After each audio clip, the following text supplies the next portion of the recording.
Bonjour, je m'appelle Julien Roby, je suis senior producer à Hangar 13.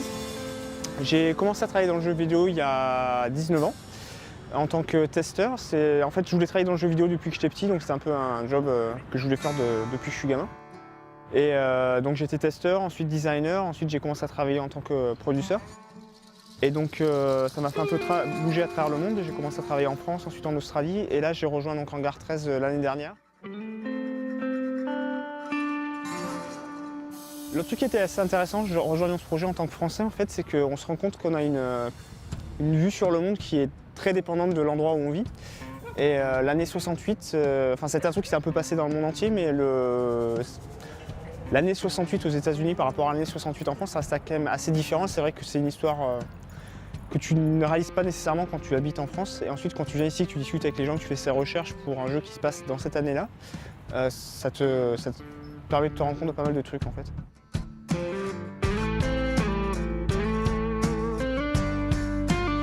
Un des gros challenges qu'on a sur ce projet, aussi une grosse responsabilité par rapport aux fans de la série, en fait, c'est de créer un nouvel épisode de Mafia qui soit quand même qui corresponde à la série. Et en même temps, on voulait aussi ne pas refaire exactement la même chose, donc on a essayé un peu de réinventer ce qui était dans Mafia.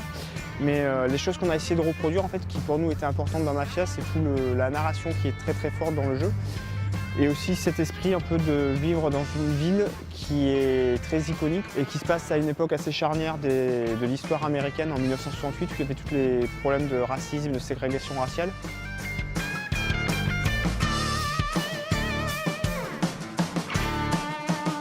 Ça nous permet de faire énormément de recherches, donc c'est vrai qu'on découvre plein de trucs sur ce qui s'est passé à l'époque. On se rend compte quelle musique était sortie cette année-là, qu'est-ce que les gens faisaient, comment ils s'habillaient. On a fait énormément de recherches sur les habits, le style, la mode, mais aussi les voitures.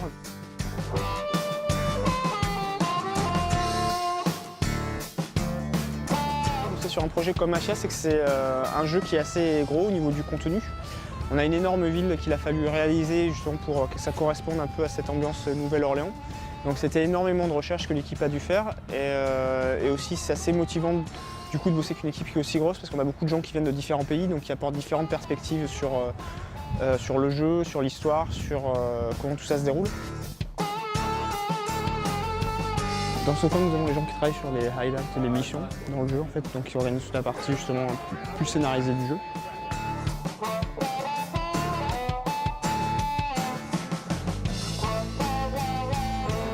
Et dans ce coin, nous avons pas mal des concept artistes en fait, qui travaillent sur toute la partie plus visuelle du jeu. En fait.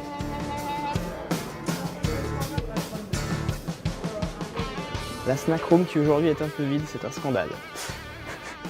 C'est qu'on essaye de développer un jeu où les choix du joueur sont assez importants et la façon dont il prend le contrôle de la ville, à qui il assigne les districts et ainsi de suite.